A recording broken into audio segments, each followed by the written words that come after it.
Ayan, eto. Boss. Wait lang, saglit lang ha. Huwag mong pababa. Sige, boss.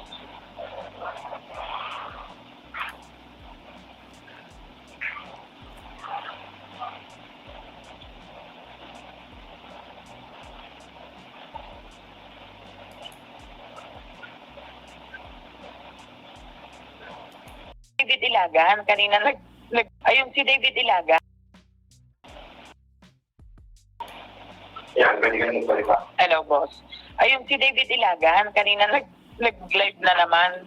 Tapos nabasa niya yung mga comment nga ni Atty. Espejo. Gumawa ng sulat doon si Atty. Espejo kung ano yung nangyari sa hearing. Pero hindi niya lahat nilahad.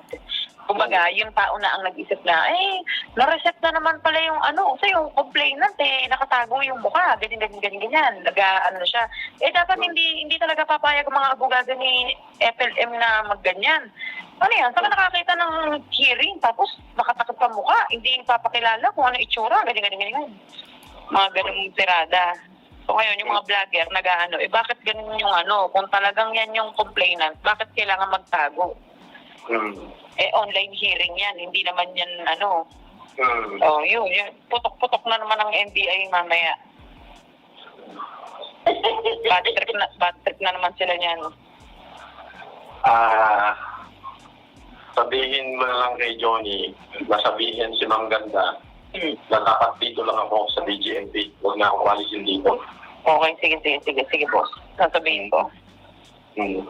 Ka, mag-iingat ka dyan. Tatry kong communicate kay Bernard para kahit paano may panggastos kayo. Kaya nga po, boss, kailangan na po namin pagka nakapag-file na kami. Kailangan po talaga namin. Ganito. Sabi ko kay Johnny, mag-raise mo siya ng 1.5. Opo. Magtitangan ko ng kahit na 2 million. Kasi whether they like it or not, lalabas naman ako eh. Yes po. Or else, kung makuha na yung tin ng may sweldo na, mabigyan ko na kayo kahit 1 million pang gastos. Tsaka kailangan namin, boss, ng gamit. Kailangan na bumili kahit 1 baril lang kay Atty. Johnny para meron kaming pinapupunta ko siya doon mismo kay Ninong Benji para makakuha ng security guard. While I'm here, yung security guard ko, kayo muna papantayan 4. Opo. Opo, boss. For that. Tapos kami, hindi muna siya uuwi ng bahay pag nakapag-file na kami. Kasi mainit talaga yan. Sobrang yan. Sige na, basta umuli ako mamaya after 30 minutes, huwag mong kakalimutan ha. Okay, sige, boss. Akin mo ako 30 minutes ha. Alright, boss. Okay, boss. Okay, thank you. Bye-bye. Yun pala yun.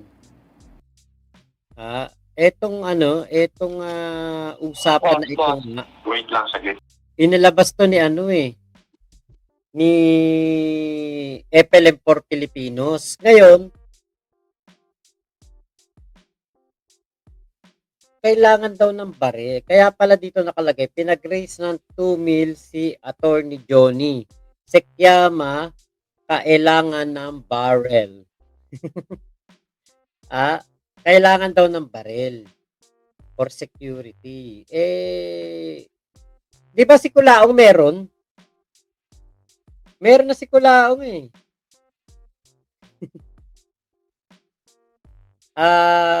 Sabi paghingi po ba paghiningi po ba yung mga audio files ng CIDG para masukol sa Kulaong, makakakuha po ba sila ng kopya niyan? Ewan ko kung makakakuha sila ng kopya nito. Kasi meron ako dito parang mga ilang piraso lang to, mga 6 lang yata, 7 eh.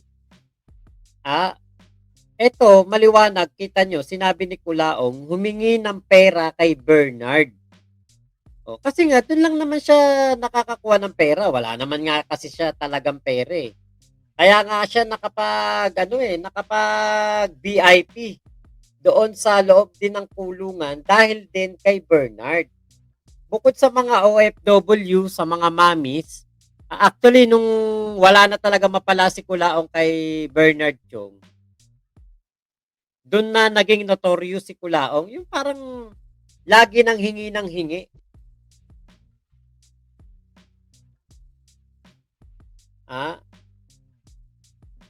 Boss Mac, di ba si Kulaong sa araw-araw ginawa ng Diyos, may nagpa-file ng kaso sa kanya. Binabagugok araw-araw. O John Nahib. Oliver Espinola, dapat marunong humawak ng firearms at license. Yun nga, siguro kasi si ano noon, si Yama, saka si Attorney Johnny, parang kasing parang naniniwala sila sa sitwasyon na hindi naman mangyayari. Katulad nun na sila ay gugurgurin daw ng NBI, tatrabahuhin daw sila ng NBI. Yan yung mga issue noon eh. Pero tingin ko, hindi naman din mangyayari yun. Kasi nga, kita nyo, hanggang ngayon naman, buhay naman si Yama, buhay naman si Attorney Johnny.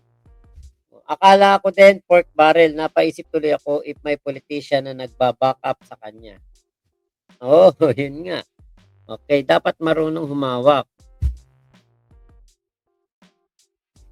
Meron pero expired na yung registration ng yun nga, yung kay Kulaong.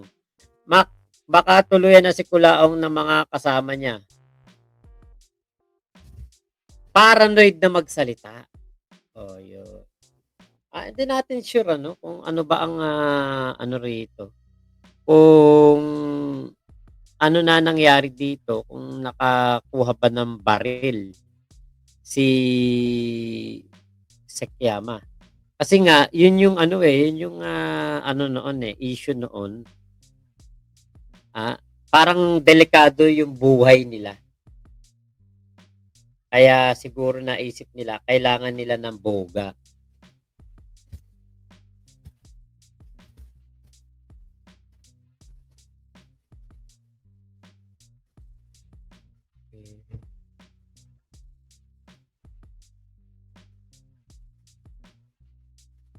Ilan ba to? 5. 5, 6, 7. Walo lang. Walo lang yung video na nandito sa akin eh. Kay FLM for Filipinos. Kasi biglang nawala yun eh. Boss. Biglang nawala yung na yun, yung account na yun. Boss. Okay, eto pa. Boss. Umiiyak si Kuya David. Oo, laging umiiyak yan. Pero pagka umiiyak, binumura niya ng tantad si Leandro Lorenzo. Tangina nyo! Palabasin nyo! Tangina nyo yung pandemic ito. Kaya dun gigil na gigil sa Lorenzo. Kasi wala siya magawa kasi minumura sila. Oo. Tangina nyo, dapat lahat kayo mawala na dyan sa NBI. Mga pulpul kayo, wala kayong ganon-ganon. Galing yun. Bro, mo boss, hindi mo naman kilala yung mga yan, di ba? Oo. Siya pa yung, tsaka lagi niya pinapollow up yung 50,000 na yung kung meron na makakapagturo kay Manuel Mejorada. Siya nga ang attorney mo sa Amerika eh. Ang ina niya. Yan ang abogado mo sa Amerika. Siguro, Yama, paglabas ko, ay, talaga naman boss. Diyos ko. Daig ko si Ding Dong Dantes, no? Ay, wala sinabi yung mga hindi nga pinag-uusapan yun eh. Kahit pumunta ka ng YouTube, ikaw pa rin ang laman. Ikaw pa rin ang pinuputakte ng mga vlogger, ng mga balita, ng mga tao. Walang nanonood ng GMA7 at ABS-CBN. Ganon. Ano naman ang post mo ngayon? Ang post ko ngayon, si Sugar, ang daming text, humihingi ng sorry, hindi niya daw ginagamit yung pangalan mo, ganyan. Ang dami niyang pasensya, ganyan. Wala, bakbakan mo ulit. Kaya, i-post mo na naman yung mga text niya. Ayun nga, sasabihin ko nga, ganun nga. Ito naman kaya nga, ipapost ko talaga. Pinanood ko yung banat mo kay Epa, paano mo nakakal yung message namin talaga? Kasi boss, binlock mo siya, pero nandun pa rin yung mga message nyo. Nandun yung mga ang pinalalabas niya dito sa labas na ikaw daw ang nanghihingi sa kanya ng pera, siya daw gumagastos sa hotel. Nakita ko doon, siya ang ginagastusan mo. Libre-libre mo siya sa lahat ng gastos. Tapos, binabakbakan niya rin si Dr. Erlina. Na kakasuhan niya nga kasi fake Marcos daw yung tao na yan. Nandoon din yung chat niya sa'yo na Sinabi niya na, ay, pinsan mo pala si doktora, baka pwede paki-add ako sa Facebook, paki-tag ako, paki-ganito ko. O, tapos nandun nga yung mga sexy picture niya. Sabi ko, kung ikaw matino kang kapitana, bakit kailangan mo magpo-post ng mga ganyan? Anong gusto mong isipin ng amo ko? Ganyan.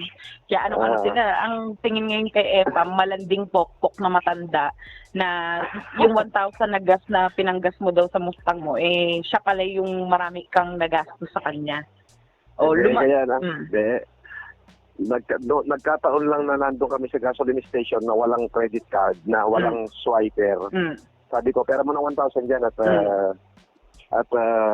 wala yun, boss. Kaibigan mo nga Kahit ano pa yun, burado yun.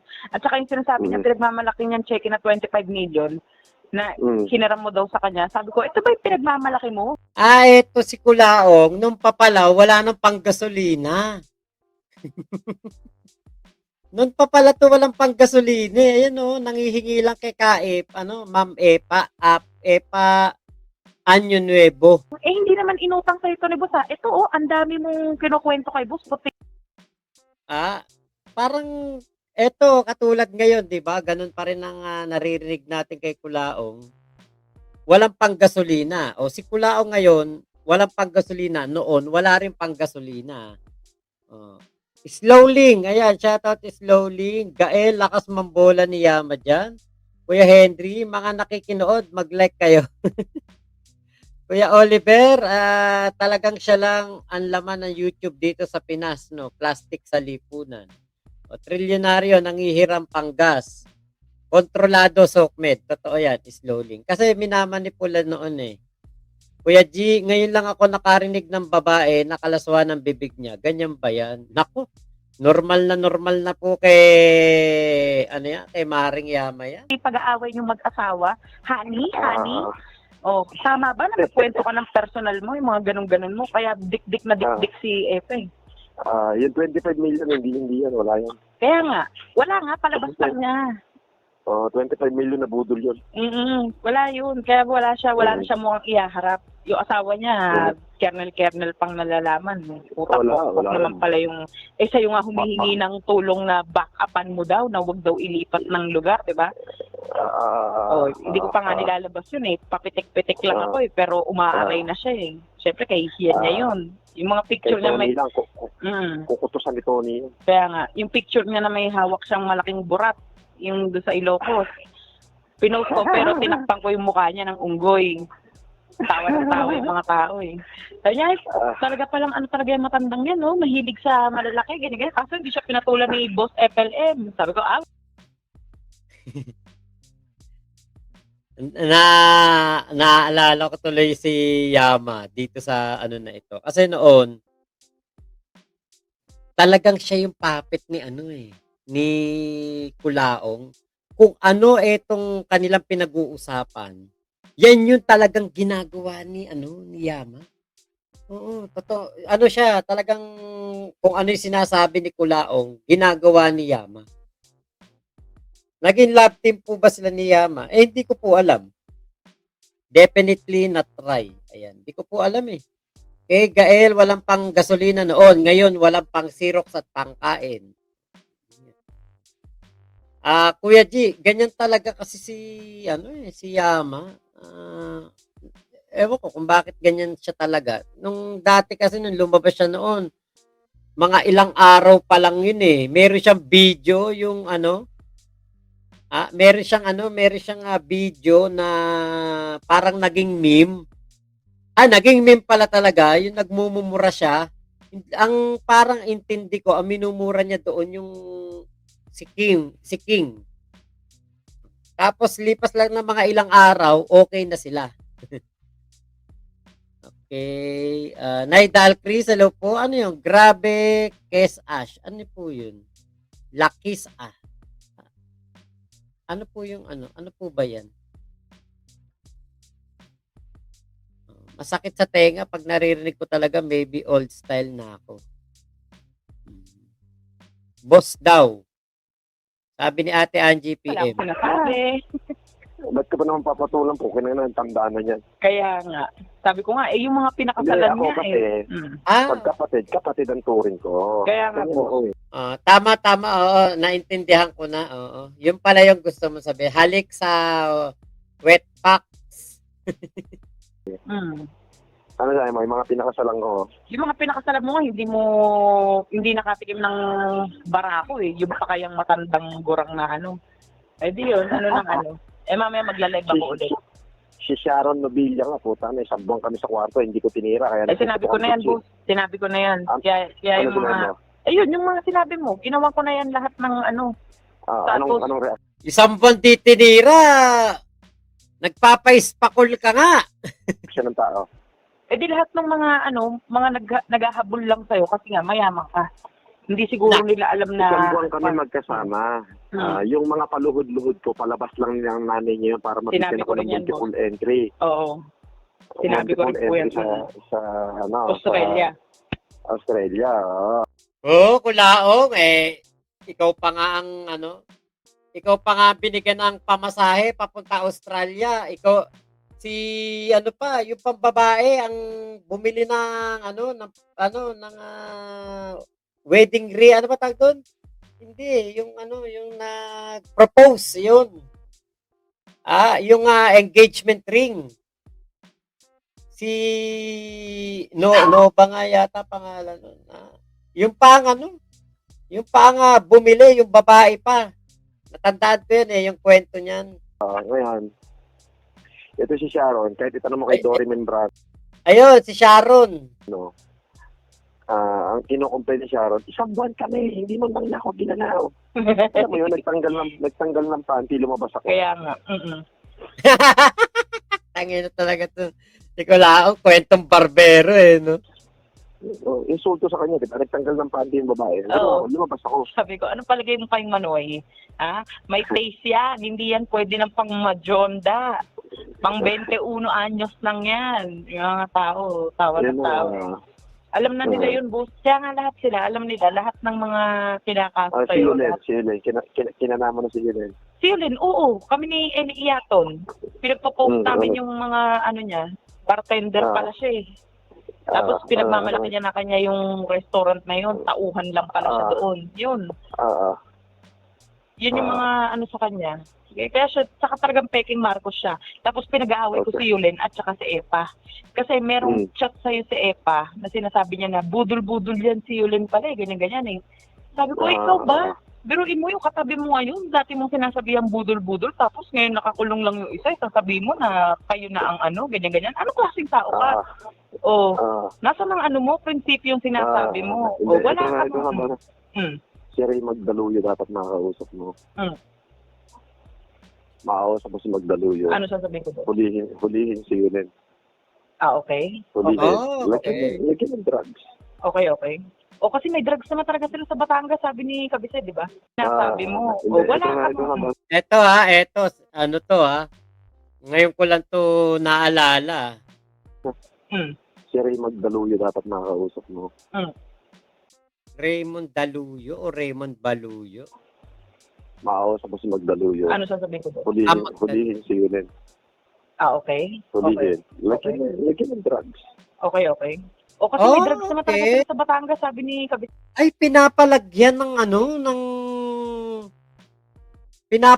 ng epektos. Tataniman si Yulet. Naku, masama yung plano mo, kula. Di ba? Ano na? May drugs talaga sila. Yung asawa niya. May drugs. Malakas sila magpalakad sa drugs. Sa Batangas, sa lugar nila. Nako. Totoo kaya to sinasabi ni Maring Yama dito? Ang alam ko, etong asawa ni Epa ngayon, ni Epa Año Nuevo, ay general na. Nako, sinasabi ni Yama na merong nagpapalakad. Parang sumisistema ng pulburon doon daw po sa Batangas. Talagang hanap buhay talaga nila yan. Yun dapat ang maging Oo. O sige po. Ganun Boss, lang. nakuha mo ba yung cellphone mo? Nandiyan yung cellphone mo ah. Okay, Mm. okay, okay. Mm. Wala lang So, kaya charger. lang, hindi ko muna ginagamit. Oo, Ito oo. muna. Mm-mm.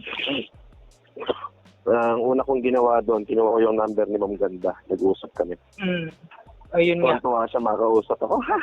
Eh, paano boss? Alam mo ba? Kanina, nag-uusap lang sila sa kotse ni attorney. At sabi niya nga, pagpaalam mo, kasi gusto kong makausap niya naman yung asawa niya. Kasi ang tagal-tagal niya na tapos hindi man lang sila nakakapag-usap, ganyan. Kaya, Okay lang, pumayag naman na ako. kaya humihingi sila ng permiso sa'yo. Eh di tuwang-tuwa, kikilig yung mga yun. Puro ano nang ano sa'yo eh. Kamusta na si FLM? Kamusta na si Idol? Nagagaganon silang mga matatanda. Yung kausap nila si attorney kanina. Yun po, yun yung mga ano. Ay, nako. Patatagalan pa ako. Pero Hindi talagang naman muna boss, hindi naman matagal. Isa kasi after 1 month kasi nga walang complainant eh, 'di ba? Sige na, just relax lang. Oo, pero Meron at anong mabilis lang lalaban yan. ako. Pag tiniran na natin ng NBI eh, wala na yan. Mababawasan na yung angas ng mga yan. So maraming salamat po ha. Ingat po kayo. Nasaan mang panig kayo ng mundo. Momo, chup chup, love you. God bless us all. Pilipinas. God first.